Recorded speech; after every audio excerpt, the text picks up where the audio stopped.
Okay, cool. Welcome to the Nothing to Prove, Only to Share podcast. Hi. How's it going? Wonderful. Thank you. This is Alex Rossi. I'm Alex Rossi. You're Alex Rossi. Yep. I love that. Oh, I love really with the mic. Okay, do you want to give us, tell us like what you're up to, what you do, maybe? We Yeah. can start there. So I front a band. I also do so I'm a musician. Let's start there. Okay, cool. And singer-songwriter, if you will, based in Minneapolis. And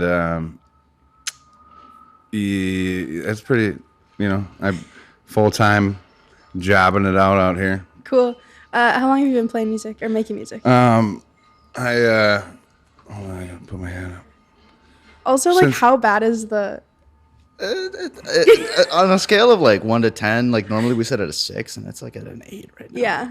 But it's all The right. construction noises? Yeah. We'll fix it. They're usually not this loud. It's crazy. They're like really building today. Well, they are really Bob building is out there building. They are What are they constructing building shit. out there?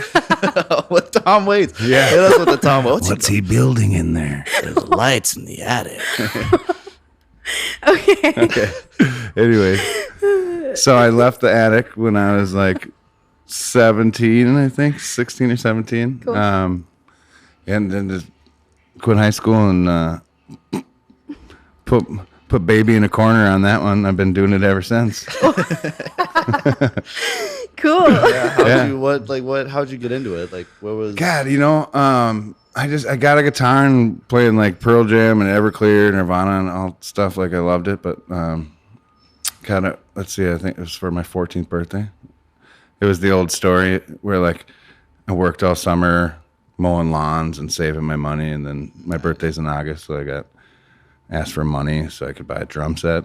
Nice. And I had $250, and went to the music store to buy a drum set, and all the drum sets were $500. Dang it. But there was a Telecaster on the wall for $249. Right So on. I was like, well, I'm a guitar player now. Turns out we are not leaving here empty-handed. And then didn't really play, and then basically Jimi Hendrix changed my life. Cool. Yeah, heard Little Wing by Stevie Ray Vaughan. Mm-hmm. And somebody was like, it's a Jimi Hendrix song. And I was like, oh, I'll go listen to it. And then I heard the intro to Voodoo Child, and it was like it was like a switch went off. Mm-hmm. And I was like, oh, I'll never be the same. Cool. And then I was like, immediately was like, it's called rock and roll. Get out of here. What about singing? Oh, man. Well, it's still weird that I'm a singer because I'm only a singer because we didn't have a singer. We started a little band, in high school. And then, Yeah. so what I used to do, because I've been over 6 feet tall and hairy since I was like 4, it's kind of awkward. I used to sneak into bars really easily back then and go watch bands. So when I was 16, I got my license and I got a shitty car, and then would just drive anywhere and everywhere and like sneak into these biker bars and just whatever. And everyone's like, we're getting younger every day. And I once snuck, so I was 16, my bass player was 15, and my drummer was 14. And we all snuck into a bar called the Blue Fox. We watched a band, and we sat right in front at a table and drank like Coca-Colas and smoked cigarettes, and the band just couldn't get over it because they're like, Who the fuck are these guys? yeah, clearly these kids are, what are they doing in here, right? That's awesome. But nobody did anything because, whatever. There's a whole process to sneak into this place, but Right. you were so far away from like any management or anybody if you went in that way. Nobody caught us. None of the servers gave a shit, so they're just like, I don't know. They must be with the band's kids or something. I don't know. They're like the merch table. And the band was just thought it was so funny. So then they were playing I think it was a Doors song that I just happened to like barely know the words. And they said, one of you guys come up and sing if you're going to sit in here. And my two brothers were like, fuck.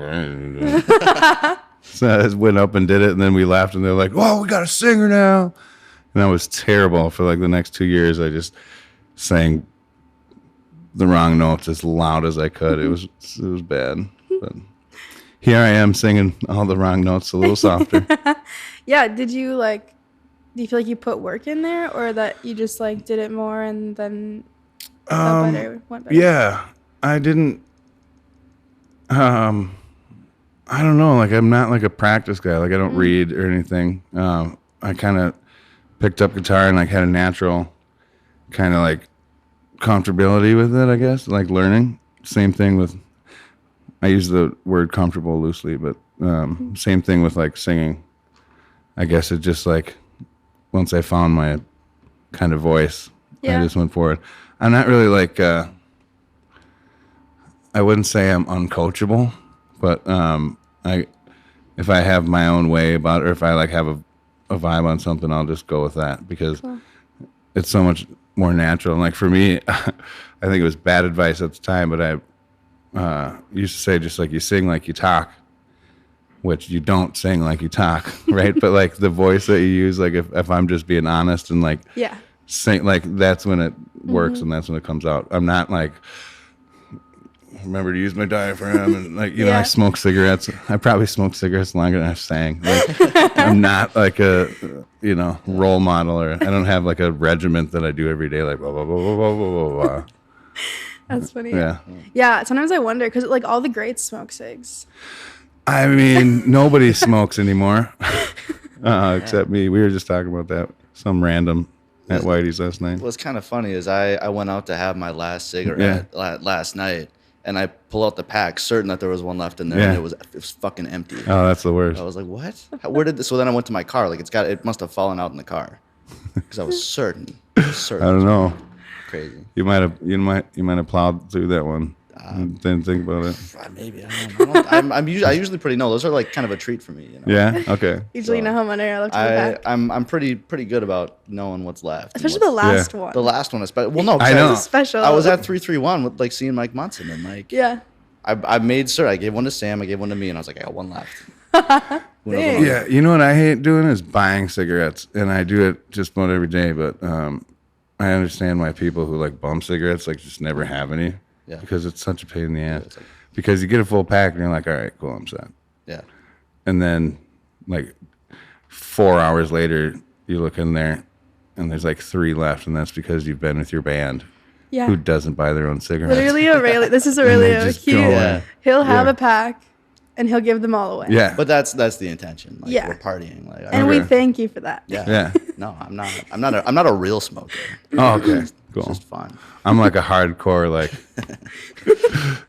we have old rules to the smoking game, like, and you stick to them. Okay, as like a regular smoker, do you hate bumming cigs to people? I mean, no. No? Okay. I smoke so many cigarettes. I've been trying to do the e-cigarette, but now I just do both. Damn it. Now I have outside cigarettes and inside cigarettes. Yeah, and you still gotta bum the E1. Like people still out, hey man. No. You don't do that. No. Fair Not enough. even with your buddy. I know, dude. I watched. I guess it's weird though. Hey, can I hit that? Like, no, man, No. Don't slobber on it. yeah, bro, we're at a movie. Why are we at a movie anyways? Yeah, what the fuck? Fucking just eat it. Oh, sorry. Okay, I want to know. Sorry. Yeah, back to. Yeah, right. Detour. Come on, man. Let's start talking about pot now. All right. Music. So, anyways, yeah, I'm terrible at singing, but I still do it. Okay, I think you're great. Oh, Thank dude, you. that's fantastic. Like I appreciate unreal, it. yeah. I was just telling Aurelio, I haven't seen you with a full band. Like I've only ever seen you play at Whitey's. And that's so weird. That's so weird to me because, okay, so my entire life, so I started Root City Band in high school, and like, I don't know, 2015, I think we didn't like break up, but we officially stopped. I officially stopped calling my shows the Root City Band because they were all still on the road with Rhythmic Circus, which is the tap group that we started and toured with. And it just got so confusing because I'd come home and half the guys would still be out on the road with them, but I'd like skip shows with them to do shows back home or wherever. And then people would come to see Root City and it wouldn't be it'd be me and a bunch of my other friends, like subs, I guess, technically at that point. And they're like, this is not Root City. I'm like, you know what? You're right. Yeah. You're so right about that. And Root City had changed players, you know, but very few and far between. So it felt weird to, even though it was, you know, kind of I started the band, it just felt weird to be under that name. Yeah. So getting back to why it's weird is that my whole life I've been fronting the band, and that's what I do, like all my gigs. Around shutdown, so like once a month I would do a solo show at Mystic Lake because we were too loud. We kind of got in trouble, so they put me on timeout with having a band. And so they're like, but we'll let you do the solo show. And I'm like, okay, fine, fair enough. We'll earn this back. So like once a month, it was great, and I loved it. And this is what I was talking about last night, is like when I had the full schedule with the band, once in a while, it was such a nice break to have a solo show because just me, don't have to coordinate the band, don't have to, you know, so much less kind of, I don't know, desk work or whatever you want to say. And then it would be a different experience. But then after the lockdown, once the rollout started happening again, no clubs wanted to spend money. So they were all like, will you do that solo show, kind of?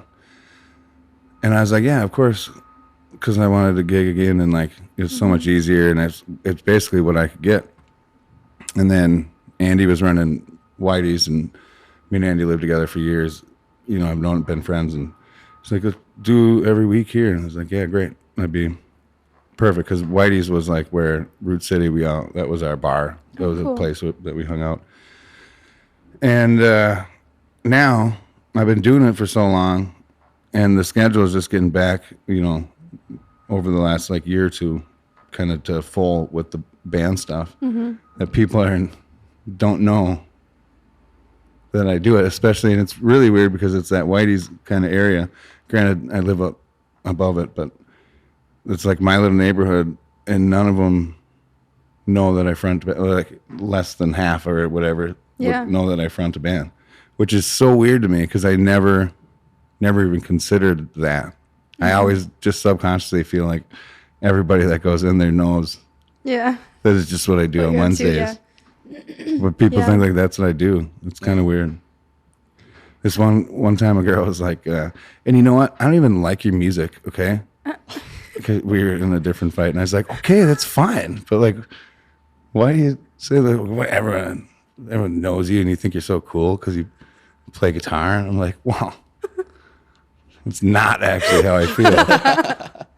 But like, and she was like, then like got into like, clearly she was talking about the solo show, and I was like, wait, this is fine. It's fine. You don't have to like it. You probably wouldn't like it, but do you understand that I do not what I do. This isn't the thing, You know, and like me, and I don't know if you guys know who Heatbox is, but we went to high school together. We grew up, and he was in Root City. That's where he came from, was with us, and he does the loop station thing. So we've out, like, since the first RC20 came out, like my aunt who plays had one and didn't like it, so she gave it to me, and we sat at the studio like all the time. So we've been doing the looping thing since whenever, and he made a career out of it, and I just never took it serious until the gigs are like, well, could you do it by yourself? And I was like, yeah, but I'm not going to sit there and strum. I have too much ADHD, and I just like, I need to take a solo, even if it's on an acoustic. So. Dude, I love the looper. I think it's fucking cool as hell. Yeah, it is, but I get so sick of it because like one of the things I'll add too is like, I don't think I'm not meant to be a one-man band. Like what I get out of the music is like, on stage, like when everyone's antennas up and you have this unspoken kind of back and forth, and one person inspires the other one, and the dominoes go down. It's back and forth. Like that's so amazing to me, and that's what makes like shows feel like when I'll get home like, how was the show? It was all right. Then like I'm thinking about like, were we all inspired that night? Did we like slow motion high five on the set break? Yeah. or not. You know what I mean? Like, Yeah, totally. and you can't do that with the loop station. It's like you Yeah. do it, and then I get so like uninspired because it's like if I don't make the loop perfect, nobody knows. But I'm like every time it comes around, I'm like, oh, there's that stupid little hiccup. Yeah. That whatever. Fair enough. But Yeah, I like that. I think I resonate with that too. I am a singer and I have done a lot of stuff alone and with a band. yeah, And it's almost like, for me, I feel like it's less intimidating to be on stage with a bunch of buddies too. And it's a completely different totally. experience. Yeah, and if everyone's like getting along, like it's like you got your own little gang. Like that's what I love so much about Root City. It was like we're still out such close friends. I mean, those are my best friends in the world still. And it's that like, if you're sick or like tired or something, you got that crew that's gonna make up for it.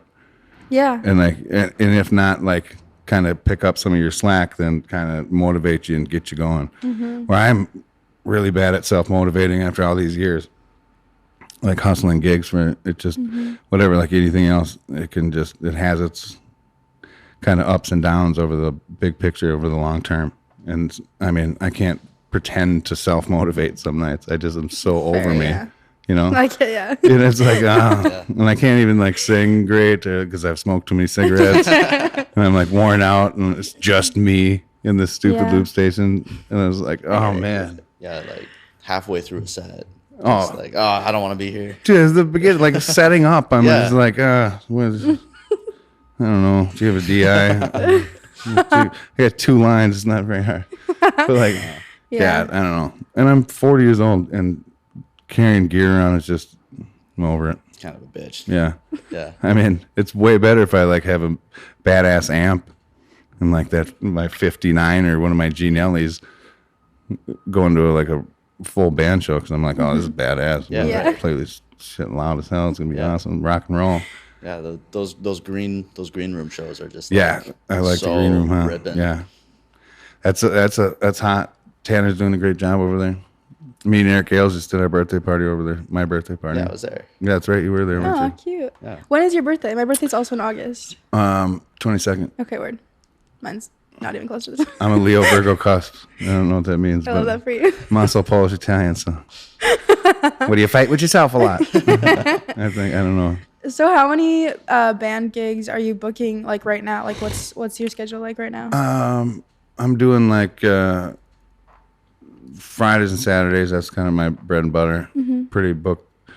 Well, actually, I'm taking it easy and going out of town for a couple weekends. But I do like Wednesdays, basically Wednesday through Saturday every week. Cool. Yeah, which is before the COVID business, I'd do like basically 5 shows a week. Damn. Or 5 days a week, depending on how many shows I had in any day. It was different, but man, you can keep it up as long as I did. But once you take that break to go back into a full schedule like that, like especially at my age, my voice and just things don't snap back. I mean, Sure, I need time sometimes to recover, especially with my voice these days, and I'm not taking any of the blame away from all those cigarettes like we talked about, but it just doesn't snap back like it used to, and it's easier to blow out kind of. And if I blow it out on like day 1 of a 4-day stretch, I don't get it back for those 4 days almost ever. So I need those 2 days off, but I never used to. But Yeah. whatever. I suppose that happens. Yeah. Do you are you at a point now where you can kind of book where you want to book, or is it still kind of a grind to like get shows? Well, the shows that I do have are majority with places and people that I've worked with over the years, like a regular thing, especially in the city here. It's almost definitely, but I still get, random calls. The other thing is that I stopped working with my agent and like my kind of the team that I had with me on the COVID thing too, and I just haven't brought it back back up. I actually am talking to some people right now about doing that because I'm just terrible at the online stuff. And, you know, I mean, one of the things that when we had talked about kind of what the conversation would be about was when I decided to quit school and start the band, I had a pretty good and, you know, straightforward talk with my stepdad.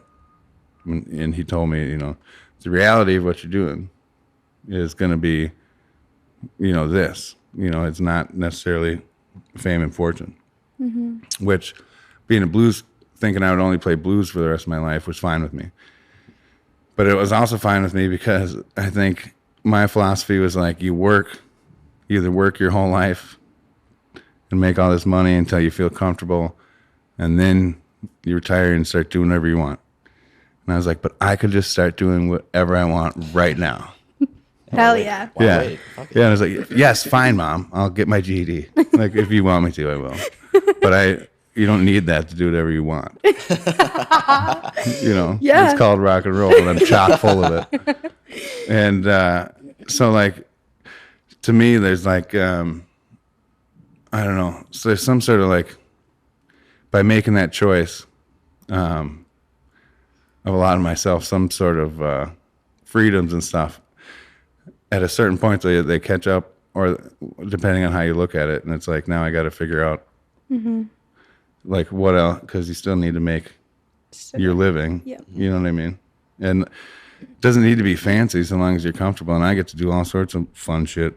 You know what I mean? Like, after doing it for so long, I mean, nobody knows who I am, but I got a few hardcore friends, you know what I mean? Yeah. It gets pretty special. I don't know what other word to use right now. Where are we at with time for the cameras? 22 minutes. Okay. yeah, I think we it should Left restart. or yep, you can only do 30 minutes sometimes. Yeah. Yeah. Will you restart? Yeah. Okay, so with all of that in Yeah. mind. Oh, hold on. We need a clap real quick. Oh, shit, Oh, yeah. yeah. Go ahead. Oh. So good at that. I'm getting good at it. Yeah, no. It's so Do you much guys more need a fun. clapper over here? No, literally. No, we could use one. It's I'm looking for an afternoon, late afternoon job. Oh, man. What time do I have to be here? Whenever the guest shows Yeah, up. whatever. If you don't know, I was very late today. But I'm pretty sure anyone that knows me that watches this is going to be like, yeah, duh. Obviously. Yeah. Clearly you were late. Yeah, I think one time I went to a show of yours at Whitey's. It Oh, was your no. residency, yeah. Oh, no. Well, in Whitey's, come on. Yeah, I know. Well, yeah. That's not an example of my work ethic. I mean, I guess it is It was at this point. that night I sat in with you was real fun because I was sitting there. And I got there like Yeah, early. I Like, know you did. I got there early and I I'm like, know. this is like showing up to the first day of college and like professor's late. Comes in like one collar pop. All right, gang. I'm not taking my aviators off, all right? I'm going to say your name. You say here, and then I don't know. I never went to college. Is that how it works? I went to college for a year and they were never late. Yeah, so. okay. But I did have one guy who was like, I'm a basement drummer who wishes he could play guitar and I like to drive fast. I'm sorry, not sorry. He had long hair. So I imagine he would have done that if he had aviators. Yeah. That guy was cool. I don't think I've had a kick-ass professor that like I thought was Well, you a real cool dude. went to Hamlin. Yeah. I didn't. Well, Jeff Bailey actually. Oh, yeah. He's Oh, badass that's in a my way homie. different way. I love that dude. I've been knowing Jeff for that's funny. Okay, we were talking about doing whatever you want. Yeah, Yep. you don't need a GED. No, but I do have one. Nice. Good enough diploma. Just for mom. Good. Just for mom. And, yeah, we don't need to go into the GED stars. But. Do you want to tell us how you define success? Yeah, so that's a good thing. I think that's so. I think one of the hardest things about like feeling and defining success is taking the world's like definition or like what you perceive as the world's definition and reminding and like coming up with your own. My definition of success is like the bar's pretty low. Like, am I surviving? Like success. I don't know. Like, I guess professionally, am I I mean, I can't get fired. I mean, I've That's considered right. firing myself a few times, but I'm pretty sure that's not going to happen. And like, am I paying my bills? Am I paying, are my band's guys, are they living? Are they working? Am I doing what I want to do? Or like, it's a personal kind of,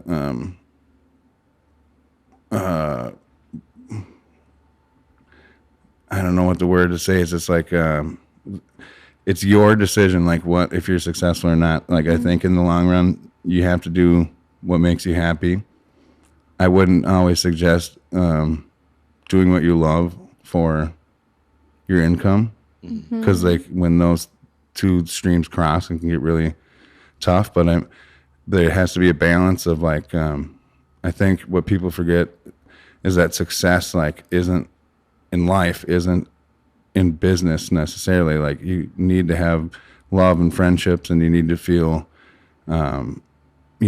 good about yourself, that you've been doing what you can for the people you love, and you need to have the time to take that love in like a genuine way from the people that love you. And that's a huge part of like feeling successful. And if you don't have that balance, or you ignore, like, if I do 30 shows in a row, I don't see anybody except my band or whatever, and everyone's crabby, then I feel bad because I haven't talked to my mom in 2 weeks or something like that. You know what I mean? And like, that's just a little example, but in the big picture over years and years, I think success is like, it's really, can you just be proud of yourself? And there's always going to be, something you want. And that especially professionally, like, you never feel like you've arrived. You never feel like you're there. Even if you do, get there, or you know what I mean? Yeah. Or like if you achieve some like goal, that's great. But when you're at the peak of achieving that goal and you're like, I did it, you don't feel any different than you did like right before that, when you hadn't done it yet. And it's hard to like at this point I can look back and I can be really proud of some of the accomplishments that I've had and shared with my friends and family too, and music and everything. But it's not like success is just so, I don't know. Some days I'm like, well, I'm still alive playing music after all these years.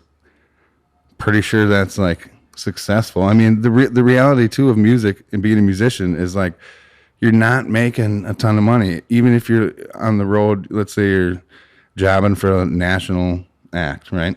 You're making great money, but it's not like life-changing money. You're not, just because you're playing, bass or drums, or you're on the road singing with somebody, and it's this big act, you're doing arenas and everything.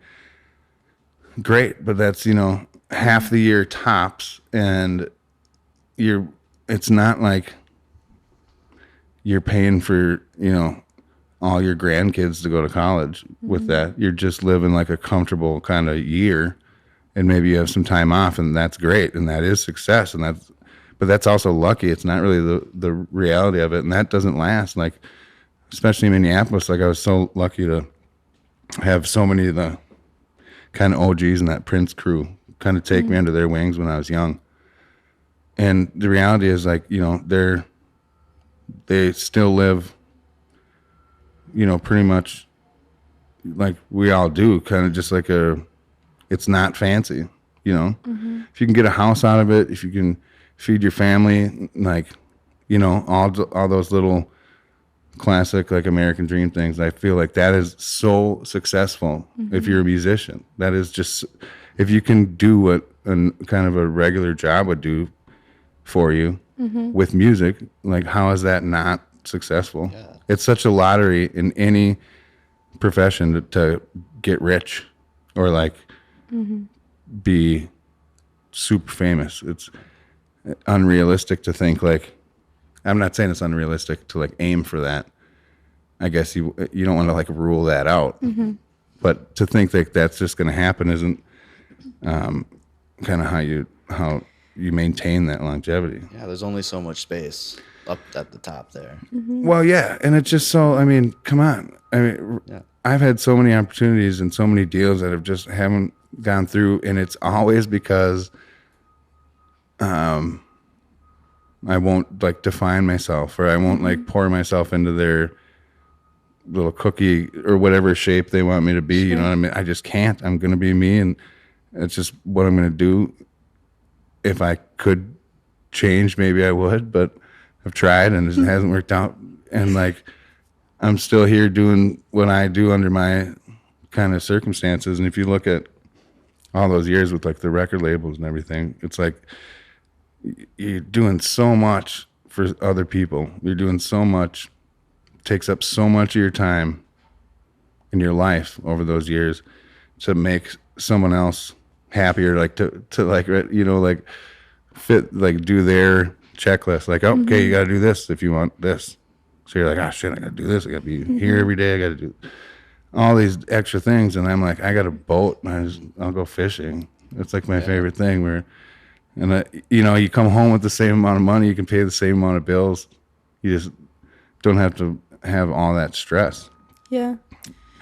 And that's it just feels like way better. So like, is that successful? Like in some people's eyes, maybe not, but I'm like, I don't know. Yeah. I just caught like 6 slab crappies. That seems pretty successful to me. Call me when you're home from your stupid tour. It's 40 minutes late to an interview today. How are you doing on the road? But you're living a life you love. There you go. Yeah. See? And So is this wasp. Yeah. This.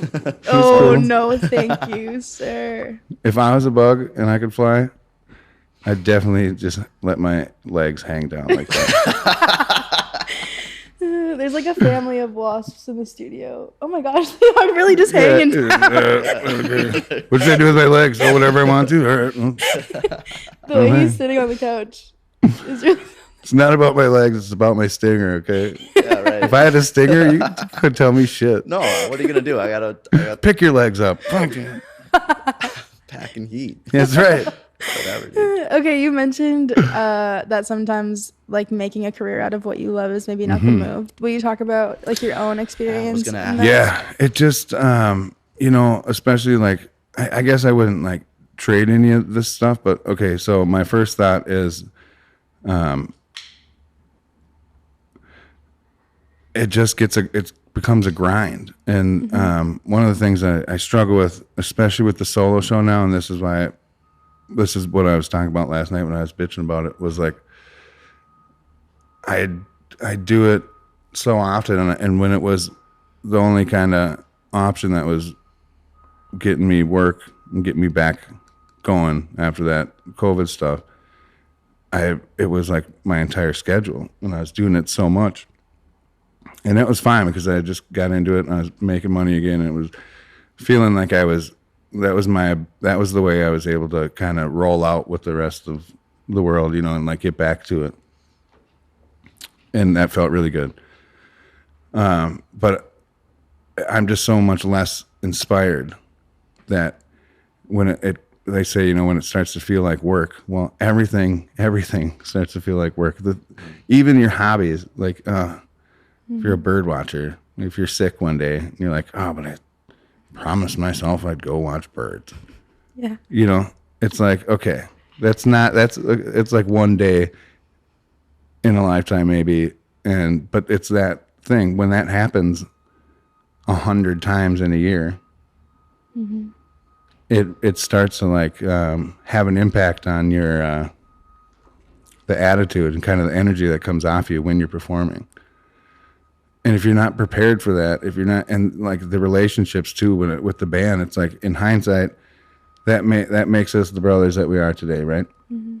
It makes the families, the wives, the girlfriends, the kids, everything. It makes us so close that it's so special, right?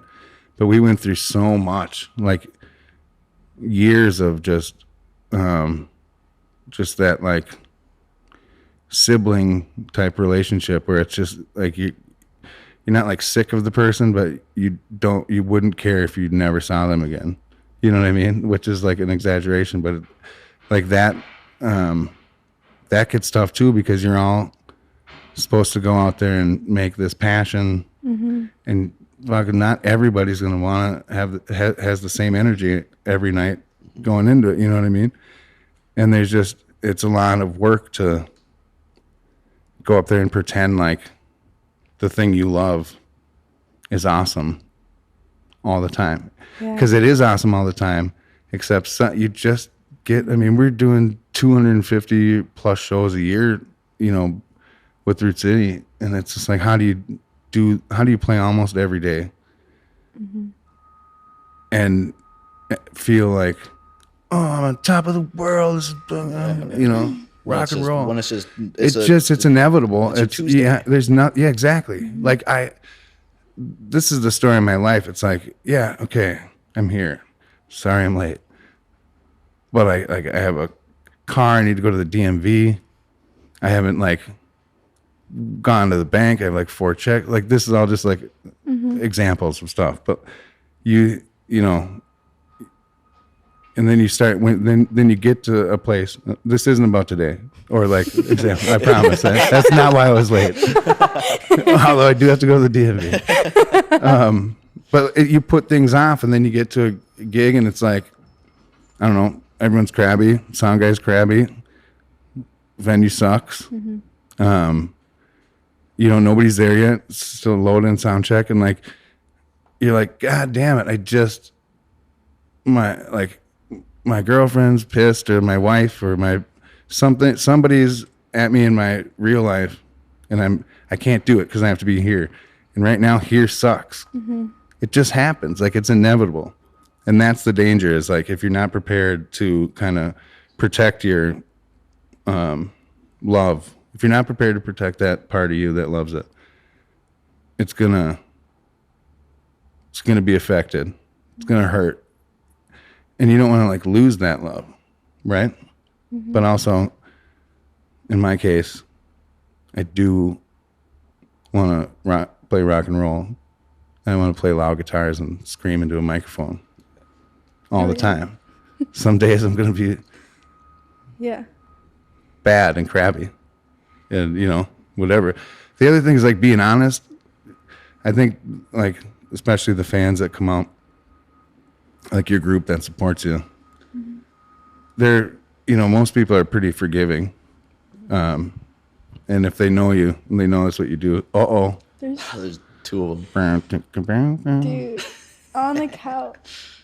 Oh my God, the legs are sick. Get a room, you two. No, literally, it's honeycomb legs. Booty with the stripes. Do you feel as a band leader that you have to take more of your own energy to lift everybody up and get everybody else there, or no? Yeah. It's up to me. If you have a band, and it's the same people. Right now I use a long list of different musicians, and I kind of have my main group that knows the arrangements and everything, and I have this big group of people that can sub and fit in, and they all know each other and are familiar with the material. When it was the same band members with Root City, that's tough. Just because of the relationships, and like I say, in hindsight, we're all still brothers, and we have that history, which is that's what bonds us. Kind of is all that, the good and the bad. When you're not that tight with them, and maybe they're jobbers or a new guy, when you came set in or something, it's I do feel a responsibility to make sure everyone's comfortable. I don't like critiques or marks on stage. I so if it's a one-off, I usually just try and fit whoever. I'm not up there being no, it's faster, or not, no. It's swing, or, you know what I mean? Yeah. I just feel that's, if I wanted to be like that, then I should have or a person should make the effort to have and retain the same regular guys, with a rehearsed, set thing, if you want to be picky like that. which is not also one of my priorities in life. Is I like the magic of sometimes it goes good. Yeah. The other side of that coin is sometimes it doesn't. You just make the best of it. And after 1,000 shows, who what? Who cares? Like what show? Yeah. Did you play a song too slow? And I don't know. It was great. Those are my favorite. Like when I show up and it's music that I don't really know too well. Yeah. Like I did it with her.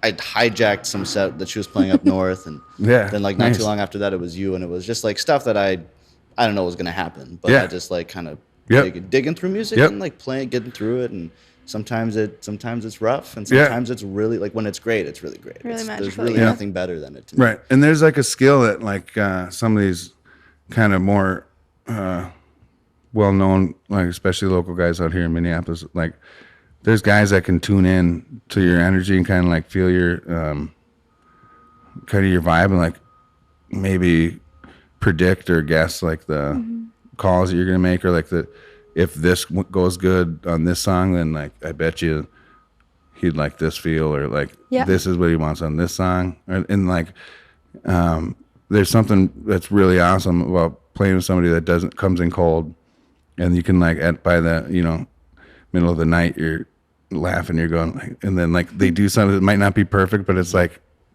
fucking awesome, like done.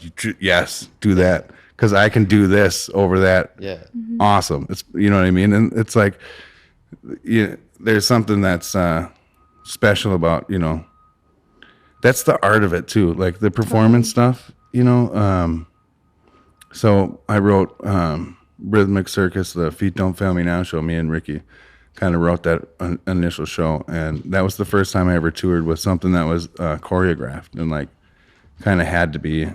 It was the same every night, and there's definitely like I keep saying like there's definitely a skill in how to make a repetitive performance hit every night. I would definitely not kind of dog that or like take importance away from having that experience or being able to do that, because you got to wear a smile and you got to perform it well. And some people really grasp on that. If they know what they have to do, they can practice it, plan it out, and then they feel a lot more comfortable being able to go execute it. I just don't do that very well. I don't think. I mean, maybe I would, but it was really hard for me to make that transition with those guys and tour and do all those shows and have it be, once we came up with the show, have it be that show for however many months, and then go out there and do the same thing. Be consistent. And just have the same energy, and like it's a different experience where if I'm just I don't know I prefer just going up there and I don't even sing my own shit the same way ever. As soon as I like release a record, I start playing a new version of it live. Like I don't know, it's like I run from the repetitiveness.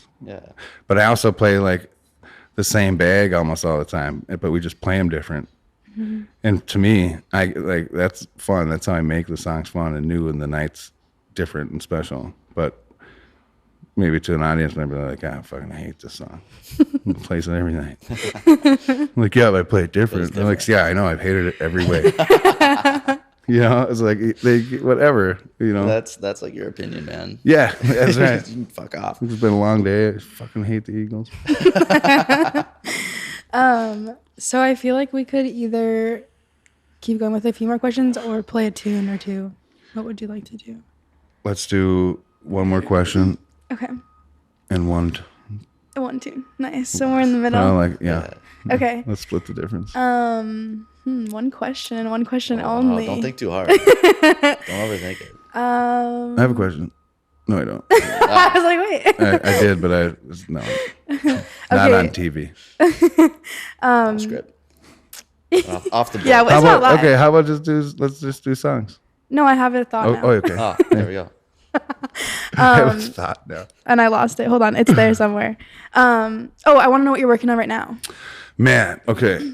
So I've had Thank you. Yeah. So I got this studio, and I've been getting that going. I have seen John. I did my last record with John Fields, which was amazing. And we have talked about doing a kind of a blues rock record. I have a ton of blues rock stuff written that's like not, I wouldn't say it's like blues. It's not like 12-bar stuff, but it's based on like that rock, kind of that Hendrix vibe, all that stuff that's basically, to me, based on blues stuff. Me and Eric Gales, we were talking about doing a tour next year, maybe. Cool. And so I'd like to have that record out. I also wrote an entire record about fishing. No way. Yeah, and I was gonna maybe release that under an alias. Cool. Rod for real. Rod for real. Yeah.